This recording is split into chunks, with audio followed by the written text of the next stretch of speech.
in front of them, and that's what he's going to do. He's just going to follow. So if you want him to do something different, you're going to have to make him do it. Yeah, that's what I noticed when I'm on the ground with the kids. I make him go, try to follow me. Right. So when you want him to turn, Whoa. when Whoa. you want him to turn, you want to bring this type of direction that you want.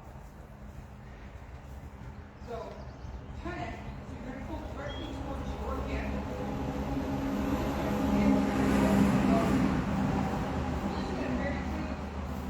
Who can do completely the opposite thing. I like this bit in your face. You're going to listen. Oh my God.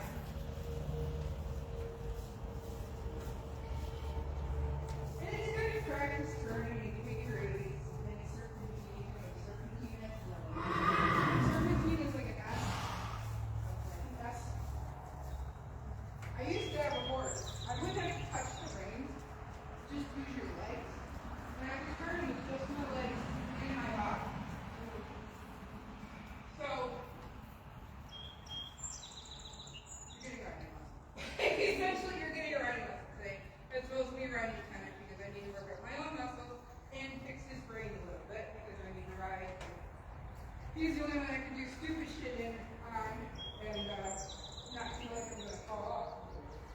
So essentially, what you're going to do is you realize that when you're riding, your upper body, your lower body are completely disjointed from each other, as well as your arms and your legs. You're pretty much like, what do they call those things?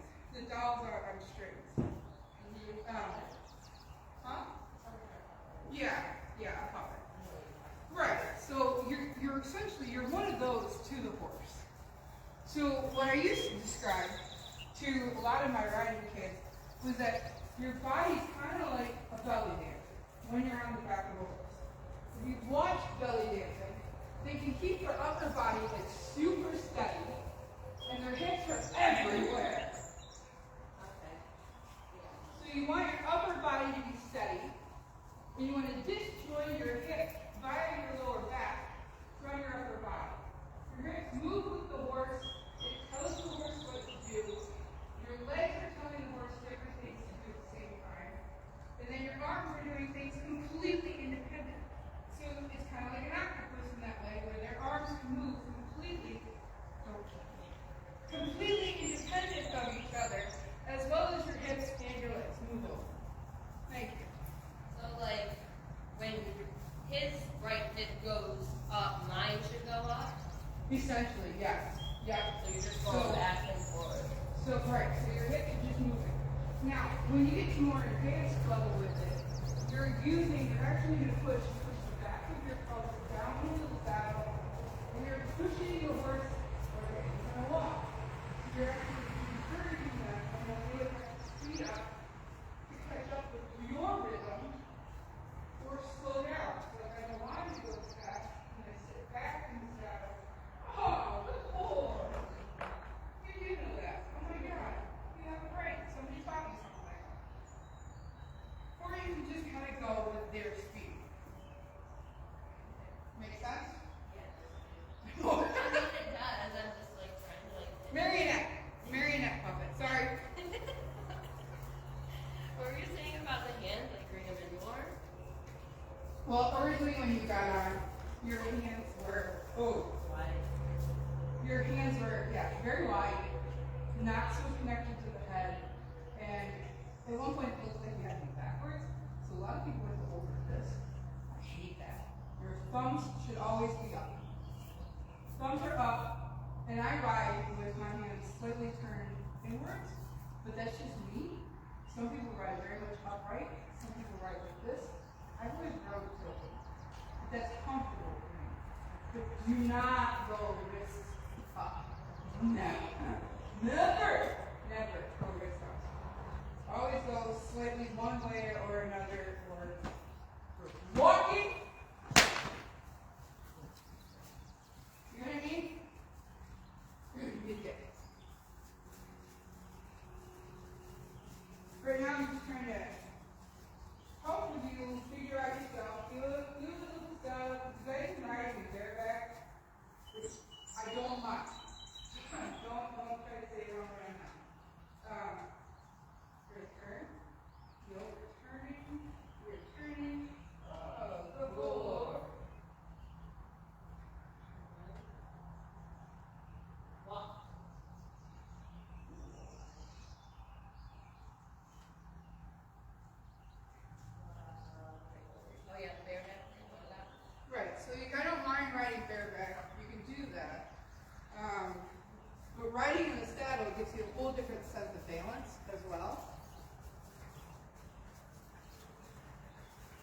So when you're riding in the saddle, you feel different things. Bareback, you're pretty much gripping your legs with your and if you're doing bareback, you're your legs.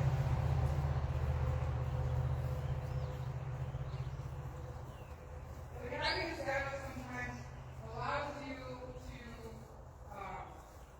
work on different things otherwise. So like when I was doing a heavy, oh my God, I used to teach all the time, heavy lesson program, I had the kids ride every style that I thought would improve their riding capability.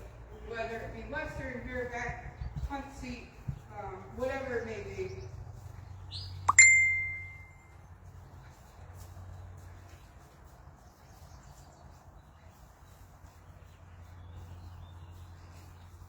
I took a horse on the 19th. 1905. No. Yeah. No. Today's 11.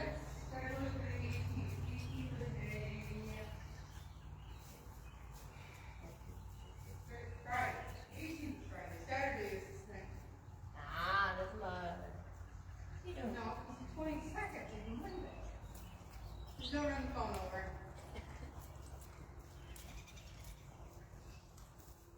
So once you got some of that figured out, I kind of want you to kind of think about bringing your shoulders back a little bit. Hey, there it is. Yeah.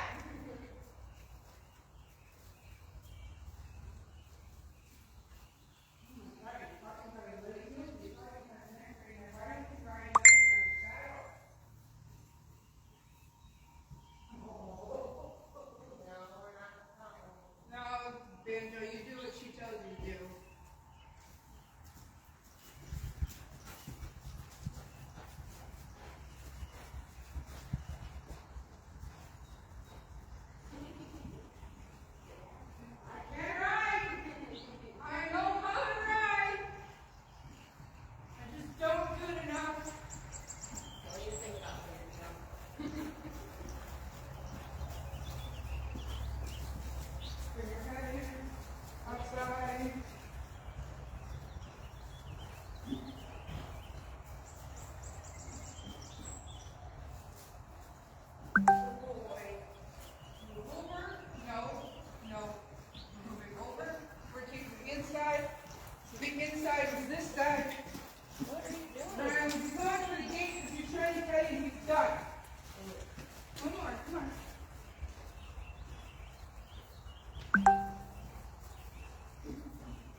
He's like, I'm done. I'm done. I can't. And I'm like, Liam, you got me stronger than a horse. Good boy. Oh. Wow. Yeah, when I first started coming around, I just was so loved and cuddly. And then, like, he would come up to me in the pasture and just want pets and put his head around me, and then he started being Yeah, so Tennent is going to try to push anybody around that he thinks that he can push.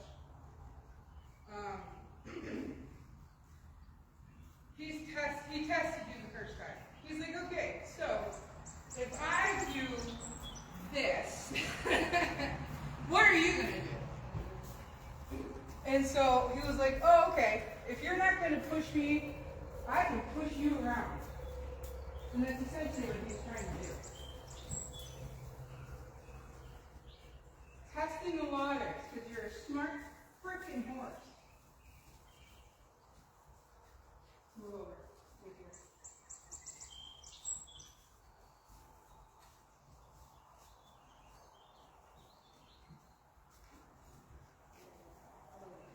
You keep going, Banjo. I'm just going to sit here.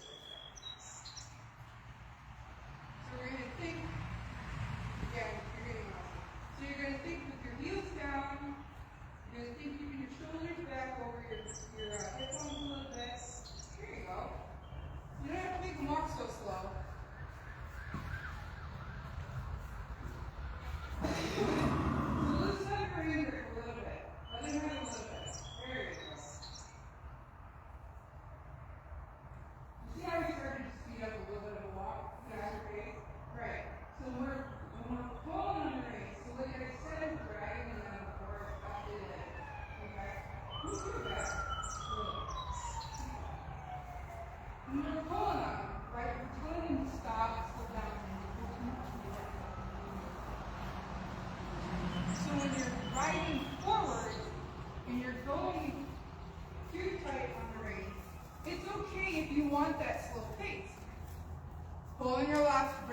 from the gate.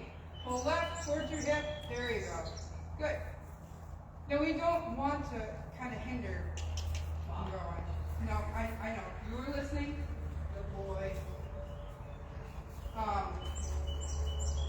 We don't want to hinder the speed in which we want them to go either. So if you feel that he's going too slow, then you got to give him a little bit. If there is slack in the rein, it's just you make easy. So then we just put the leg on him a little bit and then vocal cues. So your main cues of when you're riding. You're riding, you're going to start with your weight, your body, and you're going to move around. And if that doesn't work, then typically use your voice. The voice is a vocal cue.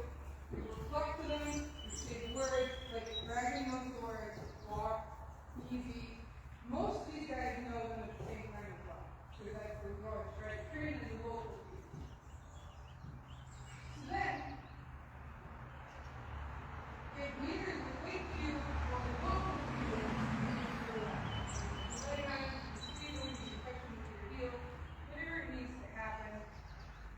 And then from leg goes to hands, because sometimes if they don't go forward, even with legs, you use the reins to kind of steer them to get them to move their feet. As long as you can shift their feet from the one position that they're planted in, you can get them to go. Which is why sometimes on the ground, I don't know, you've seen it, I've done it in front of people before. If a horse is standing there and doesn't want to go, and you put it sideways, you make them move their feet. As long as you move their feet, then you can get them to go. And last case resort is using a crop, a whip, spurs, something else.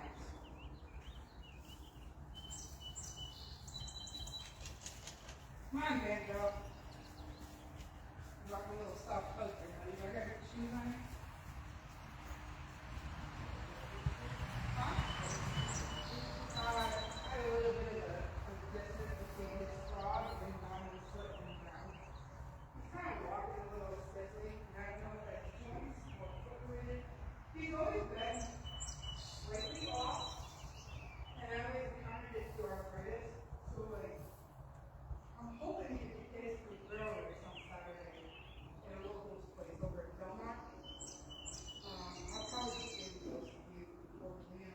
Liam goes in the ring with them. I mean, it's just Liam. He only weighs like 70 pounds. And then the Saturdays, it doesn't even Saturday weighs like maybe 30. If my truck is bad. Well, I saw it yesterday because I had to stop and grab my meds that I left in it, and she's all in pieces. Well, that's something. She's got no front tires. She's got no siding, no panels, no nothing in the front. Everything's torn apart. It looks like there was a truck in an accident smashed up. But she's apart. She's in pieces. That poor truck. They're replacing everything on the front end that was all front. We're putting stuff back in place.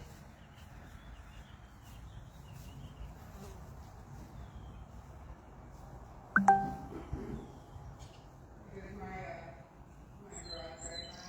Walk. He was trying to walk her yesterday. He wasn't in his wheelchair anymore. Broke both of his feet.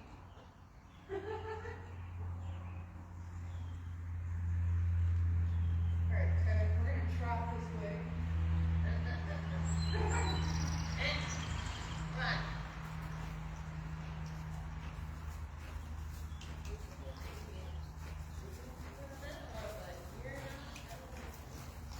I'll take the outside.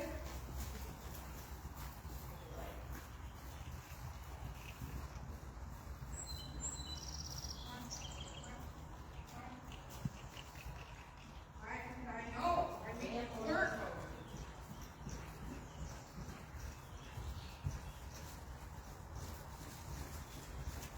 I'm gonna make you work. Isn't it so bad? It's so bad. Oh, God. You can listen to this bit. You put your hands off the knife surface. Fine, go. Oh. Hi. Look at that. You do know how to move.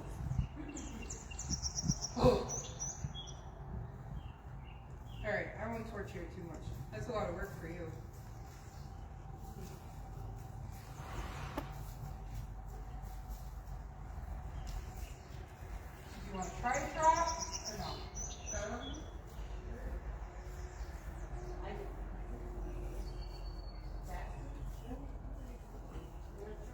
Trot is I was fast and I was. like a trot. If it was bumpy, it was a trot. Yeah. So when they're walking, it's a 4-beat gait. Each foot leaves the ground separately and lands. They don't go at the same time. It's 1, 2, 3, 4, 1, 2, 3, 4, 1, 2, 3. And Whoa. whoa. And when they trot, I'll come down and you can see it. It's a 2-beat gait. So 2 feet go at the same time.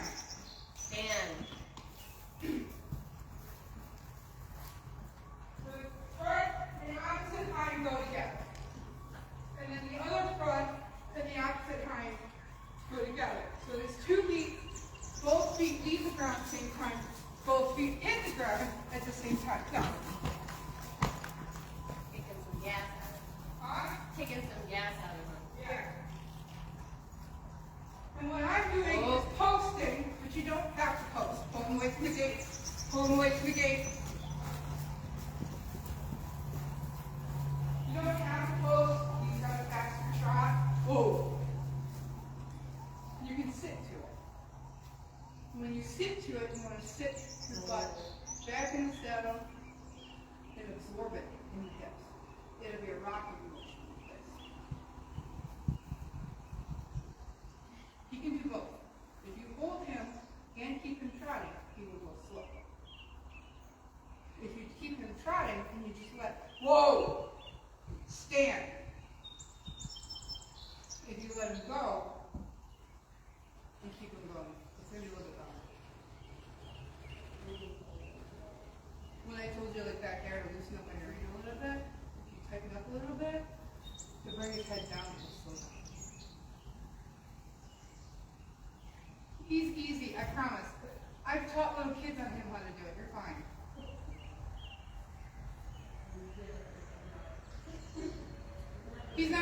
He hasn't done anything now. He's not going to do anything after. I know. I get it. You saw me with a dragon. Yeah. Yeah. It's a balance thing. You got to find your balance with it. And that's where your thighs and your hips come into play a lot. Because when we're trotting, we're relying on our balance to be solely here. And we don't want to fall forward. If you fall forward, you're going to lose that rhythm and the balance. So you want to keep yourself, when you stand still, you want to keep yourself over your hips. Okay. You keep your shoulders over your hips. I actually sit more forward than I should. So you want to, oh! So you want to make sure you can feel your hip and just kind of position yourself over. You're right where you need to be. Even this on and wide again. When you're not used to it and it's not second nature, it's hard to do it. Yeah. I can't tell you how long I rode until I finally got some of it right.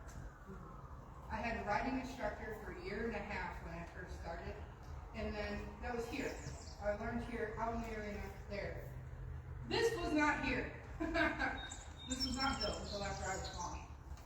And when we moved my horse up to my parents' place by that point, she was done with us. She didn't have any interest in us anymore after that because we weren't paying clients. And I had to teach myself. I watched videos. I went to the horse shows. I watched what they did. I listened to trainers on the warm-up ring telling their kids what to do. I went to expos. I went to clinics. I was absorbed as much as I could absorb. I read books. That's why I have a freaking library. I read books. And it didn't come until about 10 years down the road that everything was second nature. So it takes time. You can't guarantee you're going to get on the back of the horse and just do it. I mean, I'm a completely different rider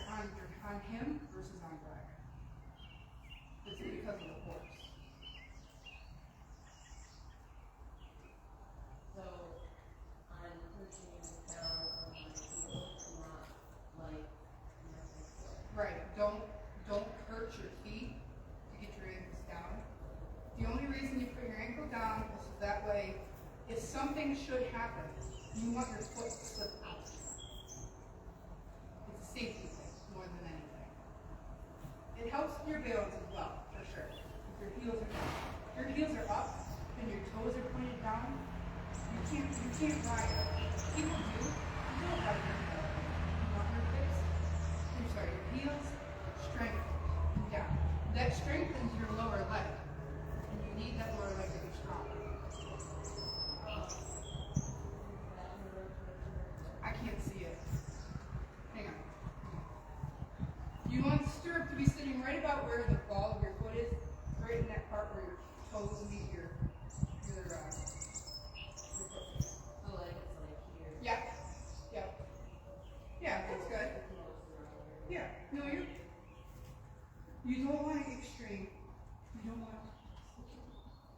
you just need to put it in just a little bit of enough. And that's fine. You're good.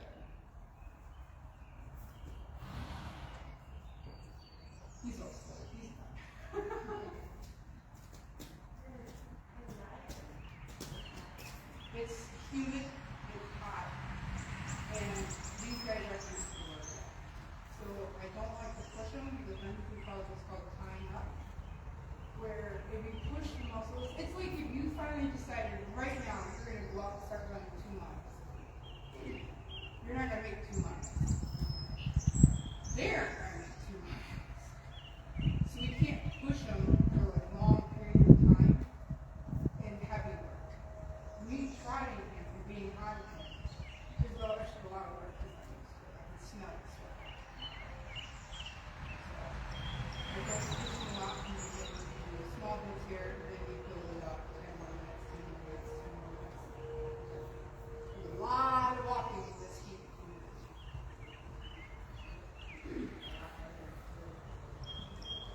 Yeah, keeping it's a lot better. Yeah. Hi. Did I find a bit of respect? Yeah. That's good. Different type of mouthpiece. No. It's bad.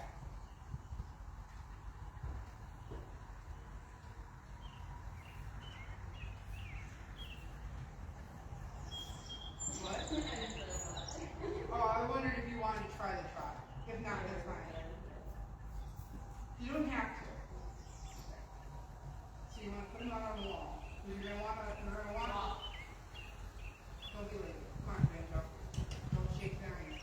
Shaking the ring doesn't do anything. That's for driving horses. Whoa.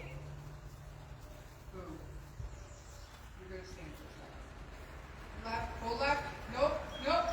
You should have stayed left. If you decide you're gonna go one way, you stick to it. Don't let them decide where they're gonna go. That's a different thing. That's a psychological thing. Because once he starts saying, oh, I can push her around, then he's like, oh, I got your buttons. And we don't want that. That's like if Tim was like constantly nagging and he figured out your button and makes you upset and angry. Then he's got it. And then they don't ever let it go.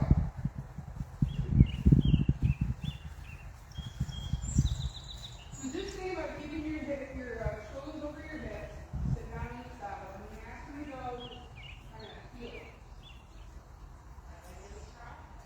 Back over your leg and to the front. Don't throw it on anything. I've seen students do that. As soon as the horse gets to go, they can go, and then they go, hey, buddy. Come on, Banjo, get your head. Come on, Banjo. There you go.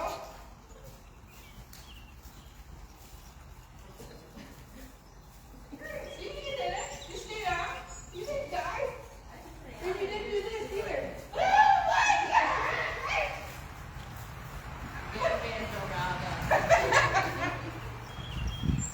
I gotta do stupid shit, but he's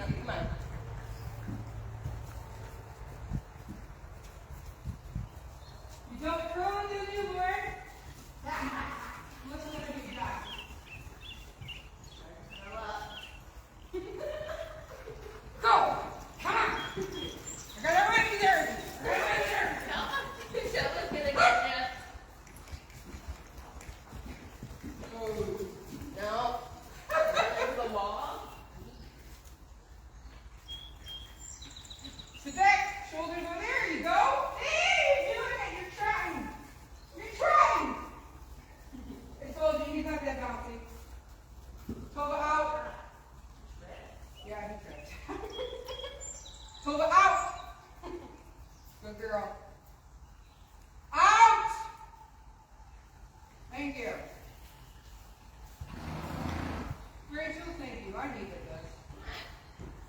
Go.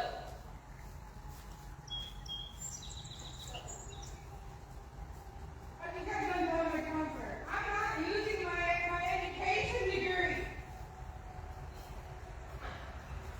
What? There you go. Easy. If it's too bouncy, just tap the rein on him. There. It's a good slow one. Oh. You're not going to the gate. You always love the gate. You love the gate because it means you think he's done.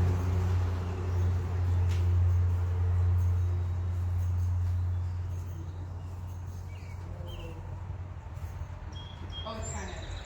Oh, Jessica. Oh, you're going to walk around. No, not right now. They're loving flies. Now that I know exactly what bit to use, he's more fun to ride. Oh. Now I can do stupid things on you.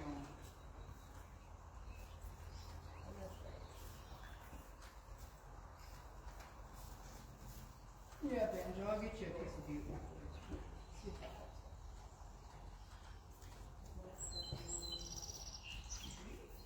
No, Bute's pain now. Because I'm not sure if it's in his foot or if it's arthritis.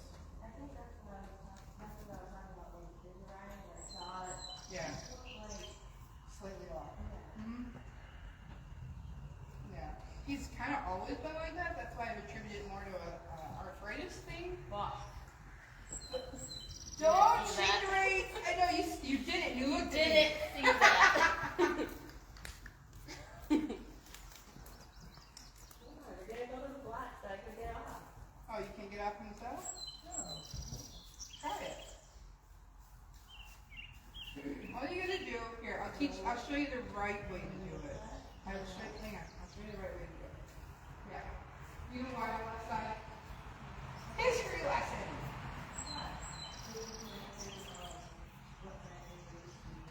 Well, yes and no.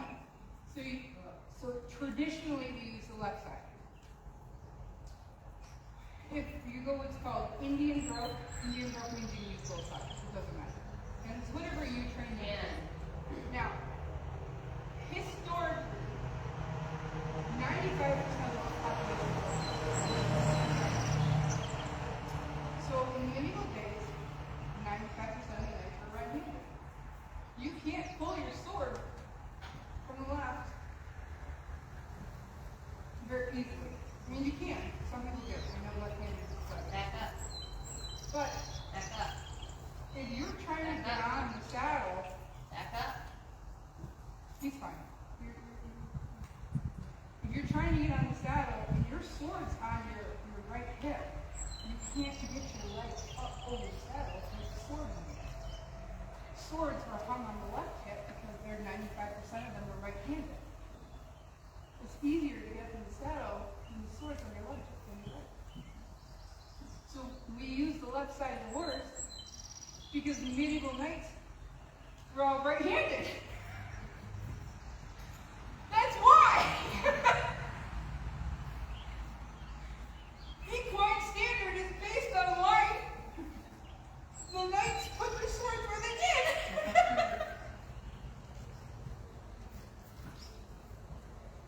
It's just funny. It's very funny. Walk. So if you want to get off the boat, would you stand still? Sir? If you want to get off the right, whoa, the best way for you. Whoa. Banjo. Put all the reins in one hand. Whoa. You're going to lean. You stand. I'm gonna get near you because I You can't. stand right in front of you. You're going to lean forward. Bring this over so you're kind of over top the horse. You slide. Stand. That's the proper way to go. The way I do it is very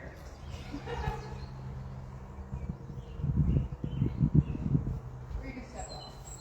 The other one was a lot taller because I can't. Yeah. Back.